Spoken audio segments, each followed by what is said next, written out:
Morning gauge திறக்கும்போது என்னடா ஒரு பெரிய மெயில் வரலையே அப்படின்னு சொல்லிட்டு பார்த்துருந்தேன். இது நம்ம ஃபஸ்ட்டு வாங்கியிருந்தோம் ஹோமரில். இதுதான் ஃபஸ்ட்டு நம்மக்கிட்ட வந்தது. அதனால் ரொம்ப ஒரு மனசு கஷ்டமாக இருக்குது. இது ஏற்கனவே ஒரு வாட்டி வீடியோ எடுத்து போட்டுருப்பேன், அதுக்கும் நல்லா வியூஸ் போச்சு. பயிர் அடிச்சிச்சு ட்ரைனிங் போடும்போது.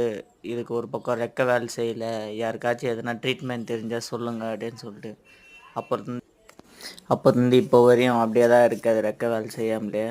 இருந்தாலும் பரவாயில்ல இருக்கட்டும் அப்படின்னு சொல்லிட்டு தீனி போட்டு இதனால வளர்த்துட்டு இருந்தேன். நல்ல மேலாச்சு அப்படின்னு சொல்லிட்டு அன்ஃபார்ச்சுனேட்லி இன்றைக்கி இறந்து போச்சு.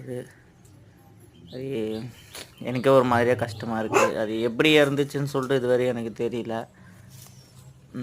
ரொம்ப கஷ்டமாக இருக்குது. ஏன்னா இது ஃபஸ்ட்டு ஹோம்ஒர்க் வாங்கும்போது இதுதான் நான் ஃபஸ்ட்டு இது இன்னொன்று 2 அதனால் ரொம்ப மனசு கஷ்டமாக இருக்குது.